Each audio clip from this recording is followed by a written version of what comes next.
ഈ പിണറായിസം തുടങ്ങി വെച്ചത് PV അൻവറാണ്. അദ്ദേഹം രാജിവെച്ചത് കൊണ്ടാണല്ലോ ഈ തെരഞ്ഞെടുപ്പ് വന്നത് എന്ന് ബഹുമാനപ്പെട്ട KC എയർപോർട്ടിൽ പറഞ്ഞ ഞങ്ങൾ കേട്ടാണല്ലോ. അതൊന്നും മൂപ്പര് അംഗീകരിക്കില്ല. അപ്പോ ഞാൻ ഈ പോരാട്ടം ജനങ്ങളുടെ മുന്നിൽ തുടരും. പിന്നെ ഞാൻ മത്സരിക്കുന്നതാണ് അവൾക്ക് പേടി. ഞാൻ മത്സരിക്കുന്നില്ല, ഞാൻ മത്സരിക്കുന്നില്ല. മത്സരിക്കണമെങ്കിൽ പൈസ എത്ര വേണം? എത്ര കോടി വേണം? ആരവിടെ വരാൻ പോണത്? 97 MLA മുഖ്യമന്ത്രി അടക്കം 21 മന്ത്രിമാര്, ഓലെ MP മാര്. UDF-ന്റെ 42 MLA അവരുടെ MP-മാര്, അവരുടെ സംവിധാനം. കോടികൾ ഇങ്ങനെ പൊടിക്കുന്നത് എന്റെ കണ്ണുകൊണ്ട് കണ്ടതാ. ഞാൻ ചേലക്കര ഒരു ബൂത്തിൽ 4-5 ലക്ഷം ചെലവാക്കിയിരുന്നു. മരുമോന്റെ ഒരു സംഘടന വരും തിരുവനന്തപുരത്ത്, ഇവിടുന്ന് കോഴിക്കോട് നിന്ന് തിരുവനന്തപുരത്തുനിന്ന്. ഇപ്പൊ തന്നെ എല്ലാ സ്ഥലത്തും ഓഫീസായിട്ടുണ്ടാവും. അതേപോലെ പ്രതിപക്ഷ നേതാവിന്റെ കൂടെ വേറൊരു സംഘടന വരും. ഇവരങ്ങോട്ട് ഇടിച്ച് തമർത്തി പോവല്ലേ.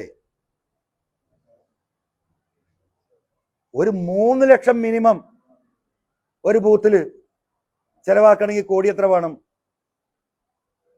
കോടികൾ വേണം. എന്റെ കയ്യിൽ ഒരു ചുക്കില്ല. പൈസ വേണ്ടേ തെരഞ്ഞെടുപ്പിൽ മത്സരിക്കണമെങ്കിൽ? ഒരു പൈസ അല്ല. ഞാൻ ആകെ കടക്കാരനവരപ്പം കൂടിയേഷങ്ങള് ഈ കേരളത്തിൽ ഏറ്റവും കൂടുതൽ സ്വത്ത് വെളിപ്പെടുത്തി ഞാനാണ് നമ്പർ 1 എന്ന് പറഞ്ഞിട്ട് ഇപ്പോഴും ഇങ്ങനെ TV-യിൽ വരുമ്പോൾ ഞാൻ ഇങ്ങനെ ചിരിക്കും. പടച്ചോനെ, എന്താ ഇതിന്റെ കഥ? മനസ്സിലായോ? ഒരു പൈസ അല്ല. എന്നെ തകർത്ത് തരിപ്പണമാക്കിയില്ല ഇവരൊക്കെ പാടെ കൂടിയിട്ട്. ഈ പറയുന്ന നിലമ്പൂരിലെ ചിലരും ഞാൻ ഈ സൂചിപ്പിക്കുന്ന ആളുകളും തന്നെയാ ഇത് തകർത്ത് ഒരു ലോകം മുഴുവൻ കേസ് കൊടുത്ത്. ഇപ്പൊ എത്ര കേസാ അറിയോ? റവന്യൂ കേസ് ഹൈക്കോടതിയിൽ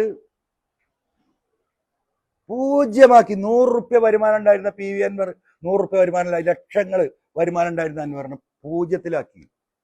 പലതും ജപ്തിന്റെ വക്കിലാ. നാളെ രാവിലെ ജപ്തി വരുമോ എനിക്കറിയില്ല. ഒക്കെ ജപ്തി നോട്ടീസിൽ നിൽക്കുകയാണ്. നാളെ വേണമെങ്കിൽ ജപ്തി ഇഷ്യൂ ചെയ്യാം. PV അൻവറിനെ തകർക്കാം. എങ്ങനെയാ തകർന്നത്?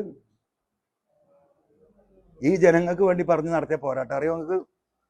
ഇവിടുത്തെ IPS ലോബി, ഇവിടുത്തെ IAS ലോബി, ഇവിടുത്തെ IFS ലോബി, ഇവിടുത്തെ RSS, കേന്ദ്ര ഗവൺമെന്റ്, LDF-ലെ തന്നെ ചില ഘടകകക്ഷികളെ ചില ആളുകള്, ഈ പറയുന്ന സംഘം, ഇവരൊക്കെ കൂടി ചേർന്ന് ഞെക്കി എന്നെ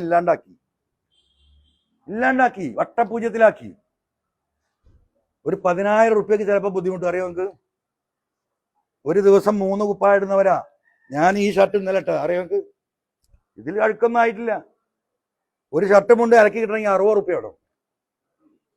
അത് കോടികൾ PV അൻവറിന്റെ കയ്യിലുണ്ടായിരുന്നൊന്നും അങ്ങനെ തന്നെയാണ്. ആയതല്ല. അപ്പൊ രാവിലെ ആ സ്ത്രീപ്പെട്ടി ഒന്നും ഇങ്ങനെ ആക്കിയാൽ ആ 60 റുപ്യ ഏതെങ്കിലും സാധനം കൊടുക്കാലോ. കൊടുത്തൂടെ?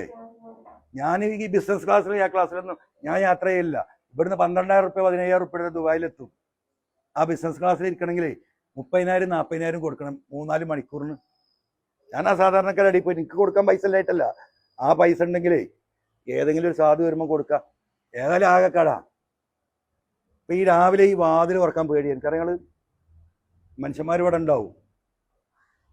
എന്താണ് ഓരോ ദുരന്തമായിട്ട് വരിക. ഇപ്പോഴെന്താ PV അൻവർ ഭയങ്കര മലയാളിയല്ലേ? കടം വാങ്ങി സഹായിക്കാൻ തുടങ്ങിയിട്ട് കൊല്ലങ്ങളായി. വിത്തെടുത്ത് കുത്തി തിന്ന് വിത്തും കഴിഞ്ഞു. 1 ഇഞ്ച് ഭൂമി എനിക്ക് വിൽക്കാൻ കഴിയും. അറിയങ്ങള് ഇവരുണ്ടാക്കിയ കേസ്, ഒരു മിച്ച ഭൂമി കേസ് 222 ഏക്കർ എന്നൊക്കെ നിങ്ങൾ കേൾക്കണ്ടല്ലോ. ഇപ്പോൾ നിങ്ങൾ കാണുന്നുണ്ടല്ലോ. എന്താ വസ്തുത? പടച്ചോനറിയാം. ഞാൻ അവിടെ വരേൽപ്പിക്കുക. അപ്പൊ എനിക്ക് മത്സരിക്കാൻ ആഗ്രഹമുണ്ട്, ശേഷിയില്ല. ആഗ്രഹമുണ്ട്, ശേഷിയില്ലേ?